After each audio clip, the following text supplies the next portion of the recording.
اعوذ باللہ من الشیطان الرجیم بسم اللہ الرحمن الرحیم۔ السلام علیکم کلاس، آئی ہوپ آپ سب خیریت سے ہوں گے۔ آج ہم مطالعہ پاکستان کا علامہ اقبال اور نظریہ پاکستان ٹاپک پڑھیں گے۔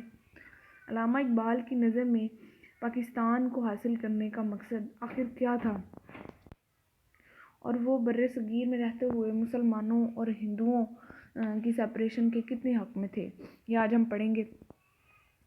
ہندو اور مسلمان دو الگ قومیں ہیں۔ یہ علامہ اقبال نے کہا کہ ہندو اور مسلمان دو الگ قومیں ہیں، ان میں کوئی بھی چیز مشترک نہیں ہے، اور گزشتہ 1000 سال سے وہ ہندوستان میں اپنی الگ حیثیت قائم رکھے ہوئے ہیں۔ ان دونوں قوموں کے نظریہ آزادی میں نمایاں فرق ہے۔ اب ہوتا کیا تھا بر صغیر میں، چونکہ یہاں پر مختلف لشکروں کی صورت میں لوگ آتے تھے، موسم آب و ہوا مناسب تھی، نہ بہت زیادہ گرمی تھی نہ بہت زیادہ سردی تھی، درمیانہ موسم تھا، تو لوگ ہجرت کر کے یہاں پہ آتے تھے۔ اب جو بھی قافلے کی صورت میں جو بھی لوگ آتے وہ اپنی ثقافت ساتھ لاتے، لیکن ثقافت مکمل نہ ہوتی۔ مکمل نہ ہونے کی وجہ سے یہاں پہ آ کے ہندوازم میں ضم ہو جاتے، یعنی جو آگ کی پوجا کر رہا ہے وہ بھی اس میں ضم ہو گیا، جو سانپ کی پوجا کر رہا ہے وہ بھی اس میں ضم ہو گیا، جو کسی اور چیز کی پوجا کر رہا ہے یا سورج کی یا کسی بھی چیز کی، وہ اس میں ضم ہو گیا۔ ہندو اس کو اپنی ثقافت میں ضم کر لیتے، کیونکہ ان کی اپنی ثقافت ٹوٹی پوٹی ہوتی تھی۔ لیکن جب اسلام یہاں پہ آیا تو اس کی اپنی ثقافت مکمل تھی۔ جب مکمل اور جامعہ تھی تو وہ اس کو ضم نہ کر سکے، اور یہ دونوں الگ الگ اپنے رسم و رواج کے ساتھ رہے، اور جن کے نظریات الگ ہوتے ہیں، ان کے رسم و رواج، ان کے طور طریقے، ان کے بولنے کا، اٹھنے کا، بیٹھنے کا انداز، یعنی مکمل طور پہ معاشرتی سیاسی ہر لحاظ سے جو ایک دوسرے سے ڈیفرنٹ ہوتی ہیں، وہ آلریڈی دو اقوام ہوتی ہیں۔ ایک قوم کی مشترک چیزیں ہوتی ہیں، دو قوم کی غیر مشترک چیزیں ہوتی ہیں، اور یہ دو قومیں تھیں۔ ہندو اور مسلمان ایک قوم نہیں تھے، ایک ریاست میں تو رہ رہے تھے لیکن دو الگ قوموں کی حیثیت سے۔ اسلام ایک مکمل ضابطہ حیات ہے۔ ضابطہ میں نے آپ کو کل بھی بتایا تھا کہ ضبط کرنے والی چیز یعنی گرفت، اور اسلام کی ہماری زندگی پہ گرفت ہے اسلام کو، یعنی سیاسی ہو، معاشی ہو، معاشرتی ہو، کسی بھی حوالے سے لے لیں۔ جبکہ مغرب کا جو یورپ کا مذہب ہے وہ ایک فرد کا ذاتی معاملہ ہے، یعنی اس کا اور اس کی اپنی مرضی ہے، اس کی روح الگ ہے، مادہ الگ ہے، یعنی اس کی ظاہریت جو ہے، اس کا طرز معاشرت، اس کی سیاست وہ الگ ہے، اور مذہب الگ ہے۔ لیکن اسلام نے ایک مکمل ضابطہ حیات دین ہے، اور اس نے مذہبی لحاظ سے بھی، معاشرتی لحاظ سے، سیاسی لحاظ سے، ایون کہ انسان کی انفرادی زندگی کے بارے میں بھی احکامات نافذ کیے ہیں، اور وہ زندگی کے ہر پہلو کے بارے میں رہنمائی کرنے والا ہے۔ تو ہماری زندگی کا مکمل ضابطہ حیات جو ہے اسلام ہے، تو پھر ہم ان لوگوں پہ کیسے ڈیپینڈ کرتے۔ نیکسٹ ہے جی جدا کرنا تہذیب و ثقافت۔ ہماری اور ان کی تہذیب و ثقافت جو ہے وہ مختلف ہے، یہ ہم پہلے بھی کر سکے کہ انڈیا ایک بر صغیر ہے، ملک نہیں ہے، اور یہاں پر مختلف اقوام رہتی ہیں، مختلف مذاہب سے تعلق رکھنے والے لوگ، مختلف زبانیں بولنے والے لوگ رہتے ہیں۔ یہاں پر ایک قوم نہیں رہتی، ایک مذہب سے تعلق رکھنی ہے، ایک زبان بولنے والے قوم نہیں رہتے، لہٰذا یہ اقوام جو ہیں مختلف، یہ اپنی جدا گانا حیثیت رکھتی ہیں، جدا گانا مذہبی اور ثقافتی پہچان رکھتی ہیں۔ تو نے کیا دیکھا نہیں مغرب کا جمہوری نظام، چہرہ روشن اندرون چنگیز سے تاریک تر۔ اس سے مراد یہ ہے کہ مغرب جمہوریت کا راگ لاپنے والا دنیا کا سب سے بڑا جو ہے وہ مغربی سائیڈ ہے، لیکن اس کے باوجود ان کا چہرہ تو روشن ہے، پر اندر سے وہ انتہائی ظالم ہے۔ چنگیز خان جیسے، چنگیز خان دنیا کا ظالم ترین کافر حکمران گزرا ہے، تو اس کی طرح سے اندر سے تاریک ہے، اندر سے ویران ہے، اور وحشی درندوں کی طرح ہے۔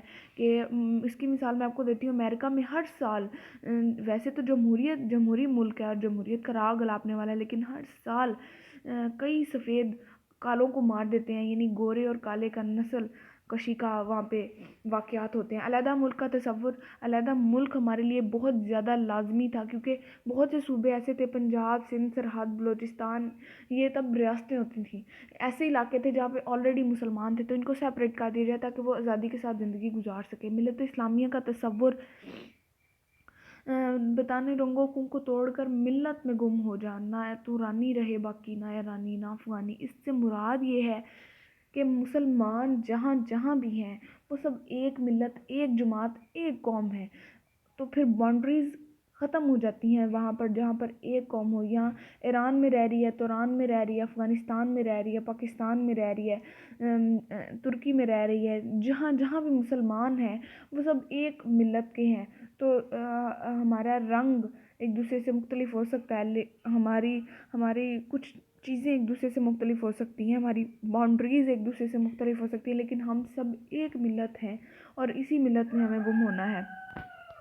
نیکسٹ ہے جی اسلامی تصور جمہوریت. یعنی اسلام جو ہے اس میں جمہوریت کا تصور کیا ہے. اس میں انسانوں کی فلاح و بہبود کے لیے، نہ صرف مسلمس کے لیے بلکہ غیر مسلمس کے لیے بھی قرآن اور حدیث میں ہدایت موجود ہے، رہنمائی موجود ہے، اور حکم دیا گیا ہے کہ اگر انصاف کرنے پہ آؤ تو حق کا ساتھ دو، انصاف کرو. یہ نہ دیکھو کہ سامنے مسلم ہے، غیر مسلم ہے، گورا ہے، کالا ہے، تمہارا رشتہ دار ہے، کون ہے. انصاف کرو، بس انصاف کا تقاضا یہی ہے. اور اس کے علاوہ غیر مسلم ہو یا مسلم ہو، جو اس کا رائٹ ہے وہ اس کو ملے گا اس ریاست میں رہتے ہوئے.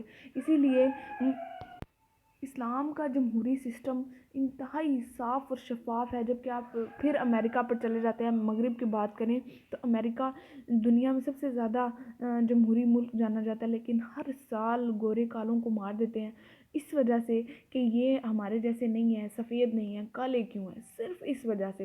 اور وہاں پر گوروں کو سزا دینے والا کوئی نہیں ہے، کوئی پوچھنے والا ہی نہیں ہے ان کو. تو پھر اسلام جو ہے وہ ہمارے لیے سب سے زیادہ جمہوری طرز حکومت ہے. نیکسٹ پیج پر چلتے ہیں. دین اور سیاست دو الگ الگ چیزیں ہیں.